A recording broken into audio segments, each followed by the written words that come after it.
सुदेश मातो जी और लंबोदर मातो जी पे go back का नारा इसलिए लगा, मैं आपके माध्यम से जयराम मातो जी को भी बताना चाहूँगा कि शायद उनको पूरा वाक्य पता नहीं है। गो बैक का नारा कार्यकर्ताओं ने इसलिए लगाया, और कार्यकर्ता कौन थे? वो जगन्नाथ मातो जी के परिवार के लोग थे। उन्होंने इसलिए नारा लगाया, और वहाँ पे सिचुएशन इसलिए ख़राब हुआ क्योंकि किशुन मातो के घर में वो प्रचार कर रहे थे। आज सुदेश मातो जी और चंद्रप्रकाश चौधरी जी या यशोदा देवी जी किशुन मातो के साथ घूम रहे हैं, खुर्शीद जी के साथ घूम रहे हैं, उनका फोटो वायरल हो रहा है किशुन मातो के साथ, उनके घर में आवास पर बैठे हुए। ट्रोल मैं इसलिए हो रहा हूँ कहीं ना कहीं क्योंकि जो मैं भाषण दे रहा हूँ या फिर मैं जो बातें कर रहा हूँ वो कहीं ना कहीं आंसू को नुकसान कर रही है, कहीं ना कहीं एनडीए को नुकसान कर रही है। जो भी वो वीडियो पोस्ट कर रहा है या जो लोग उन्हें देख रहे हैं, मैं उनसे बस एक ही चीज़ पूछना चाहूँगा, क्या उस डुमरी चुनाव में कोई राजपूत चुनाव लड़ रहा है? क्या जगन्नाथ मातो जी की पत्नी के विरोध में कोई अन्य जाति का आदमी लड़ रहा है या अन्य जाति की महिला लड़ रही है? दोनों कुर्मी ही लड़ रहे हैं ना। तो मैं एक को हरा रहा हूँ कि दूसरे को जिता रहा हूँ? अनूप सिंह भी हुटिंग कर रहे हैं, वो बाहरी हैं, तो उनके ऊपर गो बैक का नारा क्यों नहीं लगता है? रविंद्र पांडे भी प्रचार कर रहे हैं, तो उनके ऊपर पूरा आप टारगेट पे हैं। उनके ऊपर गो बैक का नारा क्यों नहीं लगता है? बन्ना गुप्ता भी प्रचार कर रहे हैं, उनके ऊपर गो बैक का नारा क्यों नहीं लगता है? पेपर कटिंग फेक्स नहीं है, वो पेपर कटिंग सही है। पेपर कटिंग इसलिए सही है क्योंकि मैंने वो स्टेटमेंट दिया, मुझे उस समय कहीं ना कहीं ठेस पहुंची। जब मेरे पिता गए तो उससे भी बड़ा गलत मेरे साथ हुआ, और उस परिस्थिति में उस विपत्ति में जगन्नाथ दा मेरे साथ खड़े थे, तो करवाहट खत्म हुई। तो मुझे मलाल तब रहता जब जगन्नाथ मातो जी का परिवार या उनका कैडर मुझे अपना नहीं मानता। लेकिन जो मीडिया में जो लोग ट्रोल कर रहे हैं वो कहीं ना कहीं आजसू पार्टी के कार्यकर्ता हैं, जो जगन्नाथ मातो जी का फेक आईडी बना के काम कर रहे हैं। सुन मातो जी का नाम उजागर होने के बाद, खुर्शीद का नाम उजागर होने के बाद जो हत्या में शामिल थे और आरोप मेरे पे लगाया गया, वो रिश्ता जो मेरे पिता मधुर करके गए हैं, जब तक जीवित रहूँगा राजू मातो जी के साथ, दिवाकर के साथ, प्रभाकर के साथ, प्रदीप के साथ वही रिश्ता मरते दम तक रहेगा। डुमरी उपचुनाव में प्रचार प्रसार के लिए महज अब 24 घंटा से भी कम के समय शेष रह गए हैं। इस वक्त हमारे साथ अनूप सिंह उर्फ जयमंगल सिंह, जो कि बेरमो से विधायक हैं, कांग्रेस पार्टी के नेता हैं। लगातार डुमरी में आप देख रहे होंगे कि कैंपेन कर रहे हैं बेबी देवी के पक्ष में, लेकिन सोशल मीडिया पे काफ़ी ट्रोल भी हो रहे हैं और बताया ये जा रहा है कि अनूप सिंह कैंपेन तो कर रहे हैं लेकिन भीतर ही भीतर जो है वो चाह रहे हैं कि बेबी देवी जीते ना। देखिए संजय जी, लोग जो होते हैं, जो आपको ट्रोल करने वाले होते हैं, वो कहीं ना कहीं आपसे जलते हैं। अपने जीवन काल में कुछ करना और उसका नतीजा रखना वो मुकद्दर की बात होती है, लेकिन कोशिश ही नहीं करना ये गलत बात होती है। मैं कोशिश कर रहा हूँ, और कहीं ना कहीं जगन्नाथ दा और मेरे पिता ऊपर से देख रहे होंगे, और उनका जो परिवार है, जगन्नाथ दा का जो परिवार है, वो यहाँ पे देख रहा है। और शायद यही चीज़ मैंने अपने पिता के जाने के बाद अनुभव किया था। आज अगर मैं खड़ा हूँ, तो अगर जगन्नाथ दा मेरे पिता के जाने के बाद मेरे साथ नहीं खड़े रहते, तो क्या मैं उनके परिवार के साथ खड़ा रहता? मतलब आप ये बोल रहे हैं कि जगन्नाथ महतो नहीं होते तो आज आप विधायक नहीं होते? निश्चित तौर पर मैं बोल रहा हूँ, क्योंकि जगन्नाथ दा ने मेरे पिता के जाने के बाद लोगों को मेरे से जोड़े रखा, लोगों को मेरे लिए सहानुभूति के रूप में ही सही, लेकिन मेरे पिता के किए हुए कार्यों को याद दिलाया, मुझे कैसे लोगों के बीच में रहना है, नहीं रहना है, उसको भी सिखाया। तो उन्होंने मेरे लिए किया, तभी तो मैं आज उनके लिए कर रहा हूँ। ट्रोल मैं इसलिए हो रहा हूँ कहीं ना कहीं क्योंकि जो मैं भाषण दे रहा हूँ या फिर मैं जो बातें कर रहा हूँ वो कहीं ना कहीं आंसू को नुकसान कर रही है, कहीं ना कहीं एनडीए को नुकसान कर रही है। तो जगन्नाथ मातो जी का फेक आईडी बना के लोग एक वीडियो पोस्ट कर रहे हैं। उस वीडियो में ये पोस्ट किया जा रहा है कि ये आदमी कभी भी कुर्मी का हितैषी हो ही नहीं सकता है। जो भी वो वीडियो पोस्ट कर रहा है या जो लोग उन्हें देख रहे हैं, मैं उनसे बस एक ही चीज़ पूछना चाहूँगा, क्या उस डुमरी चुनाव में कोई राजपूत चुनाव लड़ रहा है? क्या जगन्नाथ मातो जी की पत्नी के विरोध में कोई अन्य जाति का आदमी लड़ रहा है या अन्य जाति की महिला लड़ रही है? दोनों कुर्मी ही लड़ रहे हैं ना। तो मैं एक को हरा रहा हूँ कि दूसरे को जिता रहा हूँ? तो कुर्मी की बात क्यों कही जा रही है? बात यहाँ पे बहुत साफ है। जो मैं घटना को याद दिला रहा हूँ लोगों को, वो घटना कहीं ना कहीं लोगों का दिमाग खोल रहा है। गणेश महतो हत्याकांड, गणेश मातो जी की हत्याकांड वाले बातें को जो मैं दोहरा रहा हूँ, वो कहीं ना कहीं लोगों का दिमाग खोल रहा है। और लोग ये जान रहे हैं कि जाति को ठग कौन रह रहा है, झारखंड को ठग कौन रह रहा है, या कौन ठगते आया है। और इसीलिए मैं ट्रोल हो रहा हूँ, और इसीलिए मैं ट्रोल सोशल मीडिया पे हो रहा हूँ। और जगन्नाथ मातो जी का फेक आईडी बना के लोग उस वीडियो को पोस्ट कर रहे हैं। लेकिन जो अखबारों के पुरानी कतरनों का इस्तेमाल हो रहा है, जिसमें आपके बयान कोट किए जा रहे हैं, काफ़ी समय बीत चुका है। अब वो सारी बातें भूल करके आप चूंकि उन बातों को याद भी करते हैं और लगातार प्रचार प्रसार में भी हैं, तो क्या मलाल भी है मन में कि एक तो इतनी मेहनत लगातार कर रहे हैं और उसके बाद इस तरीके के सवाल? देखिए, मैंने फिर बोला ना, मलाल मेरे मन में नहीं रहता है। और जो लोग मेरे को पर्सनली जानते हैं या फिर मेरे पिता को जानते हैं, वो ये भी जानते हैं कि हमारा स्वभाव कैसा है। मुझे फ़र्क पड़ता अगर जगन्नाथ मातो जी का बेटा, अगर जगन्नाथ मातो जी का भतीजा, या गणेश मातो जी का बेटा, या खुद बेबी मातो जी को एहसास होता कि मैं उनके लिए काम नहीं कर रहा हूँ। बहुत मीडिया वाले घूम रहे हैं, बहुत इंटरनल सर्वे भी हो रहा है। कभी जगन्नाथ मातो जी के बेटे राजू मातो ने ये एहसास नहीं मुझे होने दिया कि मैं उनके लिए फ़ायदेदार साबित हो रहा हूँ या नुकसानदायी साबित हो रहा हूँ। क्योंकि मैं डुमरी उपचुनाव का एक अहम हिस्सा, आप मुझे कह सकते हैं, कि मेरे साथ दिन रात प्रतिदिन हम लोग जब स्ट्रैटेजी मेकिंग करते हैं तो हम लोग डिस्कशन करते हैं। तो मैं उस डिस्कशन का पार्ट हूँ।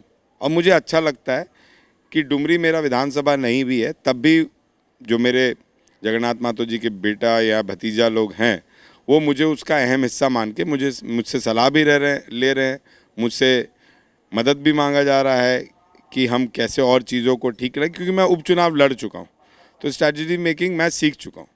तो मुझे मलाल तब रहता जब जगन्नाथ मातो जी का परिवार या उनका कैडर मुझे अपना नहीं मानता। लेकिन जो मीडिया में जो लोग ट्रोल कर रहे हैं, वो कहीं ना कहीं आजसू पार्टी के कार्यकर्ता हैं, जो जगन्नाथ मातो जी का फेक आईडी बना के काम कर रहे हैं।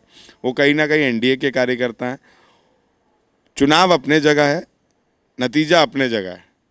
जब तक जीवित हूँ, जो मेरे पिता ने रिश्ता सुधार कर जगन्नाथ मातो जी और उनके बीच में जो सुधरा, किशुन मातो जी का नाम उजागर होने के बाद, खुर्शीद का नाम उजागर होने के बाद, जो हत्या में शामिल थे और आरोप मेरे पे लगाया गया, वो रिश्ता जो मेरे पिता मधुर करके गए हैं, जब तक जीवित रहूँगा राजू मातो जी के साथ, दिवाकर के साथ, प्रभाकर के साथ, प्रदीप के साथ वही रिश्ता मरते दम तक रहेगा। मतलब आप ये मान रहे हैं कि एक वक्त था जब रिश्ते में कड़वाहट थी, निश्चित तौर पर। लेकिन चीज़ें सुधर गई है और आगे बढ़ चुके हैं आप। देखिए, निश्चित तौर पर आज जो पेपर कटिंग की वो बात कर रहे हैं और पेपर कटिंग जो मीडिया में वो पोस्ट कर रहे हैं, वो पेपर कटिंग फेक्स नहीं है, वो पेपर कटिंग सही है। पेपर कटिंग इसलिए सही है क्योंकि मैंने वो स्टेटमेंट दिया। मुझे उस समय कहीं ना कहीं ठेस पहुंची, मेरे परिवार को बदनाम करने की कोशिश की गई, लेकिन एक व्यक्ति ने अपना भाई खोया था, वो भी वो भाई जिसे जगन्नाथ मातो जी बेटे की तरह मानते थे। और एक भाई का जाना और एक बेटे का जाना कितना दुखदायी होता है, ये किसी से छुपा हुआ नहीं है। उस व्यक्ति को जैसा बोला गया, उस व्यक्ति ने वैसा रिएक्ट किया। और जब किसी परिवार की मृत्यु हो जाती है, परिवार के सदस्य की, तो उस समय आपका दिमाग काम नहीं करता है। तो मेरे पे आरोप लगाया गया, जगन्नाथ मातो जी भी उस आरोप को सही मान लिए, लेकिन आरोप 15 से 20 दिन में झूठा साबित हो गया और जगन्नाथ मातो जी के सामने सही व्यक्ति का नाम आ गया। करवाहट 3-4 महीना तक चली, उसके बाद हमारी सरकार बन गई। सरकार बनने के बाद चीज़ें समान होने लगी। जगन्नाथ दा मेरे घर में भी आए, बड़प्पन उनका था, लेकिन कहीं ना कहीं करवाहट रह गई थी। लेकिन पिता के जाने के बाद जिस तरीके से जगन्नाथ दा मेरे लिए खड़े रहे, वो करवाहट भी धीरे से हटी। क्योंकि आरोप मैंने तो लगाया नहीं था, आरोप उन्होंने लगाया था। तो मेरे साथ उस टाइम गलत हुआ था, लेकिन जब मेरे पिता गए तो उससे भी बड़ा गलत मेरे साथ हुआ। और उस परिस्थिति में, वो उस विपत्ति में जगन्नाथ दा मेरे साथ खड़े थे, तो करवाहट ख़त्म हुई। जब करवाहट ख़त्म हुई तो पुराने पेपर्स को ट्रोल करके कोई बड़ी बात नहीं है। अगर ट्रोलिंग ही होता तो ट्रोलिंग में मेरे भी कार्यकर्ता डालते कि अनूप सिंह ने मेरे भाई को मारा। उस टाइम सभी लोग थे। उस टाइम सुदेश महतो जी भी सत्ता में थे, डिप्टी सीएम थे वो, जब मेरे पे ये आरोप लगा था। और उस समय उन लोग भी गवर्नर के पास गए थे कि गणेश महतो के हत्यारों को जेल भेजो। चार्जशीट मांगी थी गवर्नर ने मेरे खिलाफ में कि चार्जशीट बताया जाए कि कहाँ तक कार्रवाई पहुंची। तो सुदेश महतो जी भी आरोप लगाने वाले में से थे। उन्होंने भी आरोप लगाया था कि नहीं, अनूपी सिंह ने हत्या की होगी, लेकिन ऐसा तो साबित हुआ नहीं ना। तो जहाँ गलत लोग करते हैं उसको छुपाने की कोशिश की जाती है। आज सुदेश महतो जी और चंद्रप्रकाश चौधरी जी या यशोदा देवी जी किशुन महतो के साथ घूम रहे हैं, खुर्शीद जी के साथ घूम रहे हैं। उनका फोटो वायरल हो रहा है किशुन महतो के साथ, उनके घर में आवास पर बैठे हुए। और परिवार के लोगों ने ही आरोप लगाया है, जो गणेश महतो के परिजन, उनकी बेटियां, उनकी बहन ने आरोप लगाया है कि सुदेश महतो लेके घूम रहे हैं। और अलारगो में ये नर्रा में भी जो कुछ दिन पहले सुदेश महतो जी हुटिंग हुआ, गो बैक का नारा लगाया गया। और आज मैं एक मीडिया में देख रहा था कि हमारे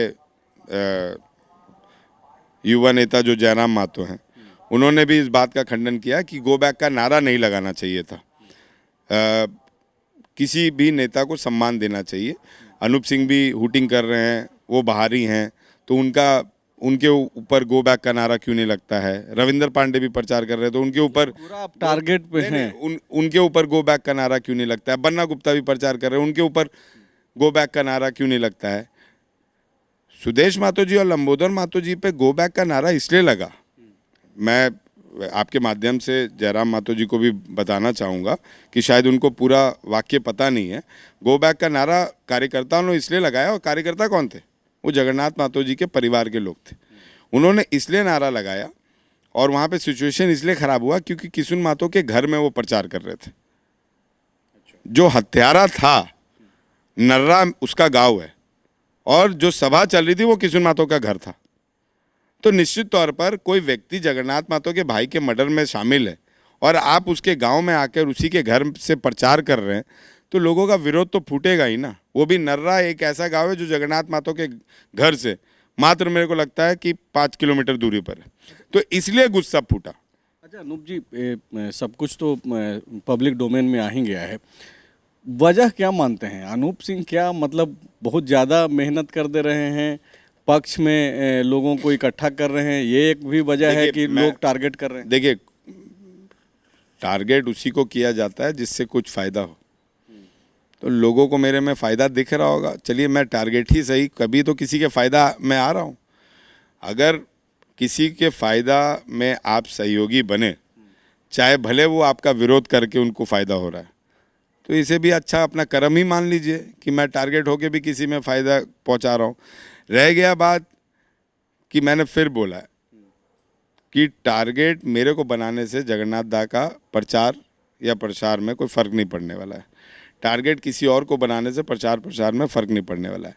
जगन्नाथ दा के काम के आधार पर जगन्नाथ दा की पत्नी को लोग चुनाव जिताने जा रहे हैं, उनको सम्मान देने जा रहे हैं, क्योंकि जो 20 साल दादा ने दिया डुमरी को, वो किसी से छुपा नहीं हुआ कि डुमरी का विकास क्या हुआ है।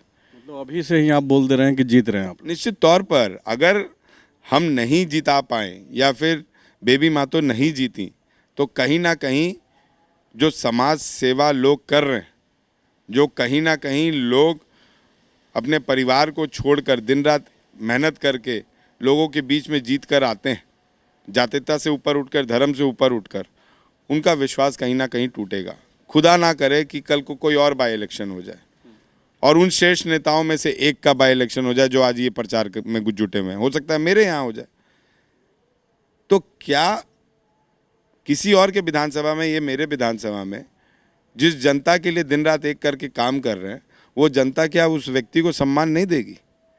क्या वो जनता उस व्यक्ति के कामों को याद नहीं करेगी?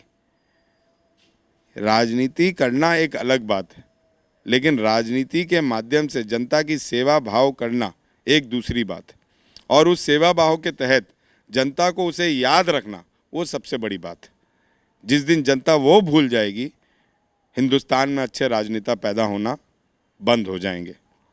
अनूप सिंह जी थे जिनको आप सुन रहे थे, ये बोल रहे हैं कि महज 7-8-10 महीने के लिए उपचुनाव हो रहा है, और ऐसे में यहाँ पे राजनीति छोड़ करके जो काम किए गए हैं स्वर्गीय जगन्नाथ महतो के द्वारा उसके आधार पे वोटिंग हो, क्योंकि यह ज़रूरी है कि जब आपके लिए कोई काम कर रहा है तो उसका आशीर्वाद भी जो है उसे मिले। शुक्रिया।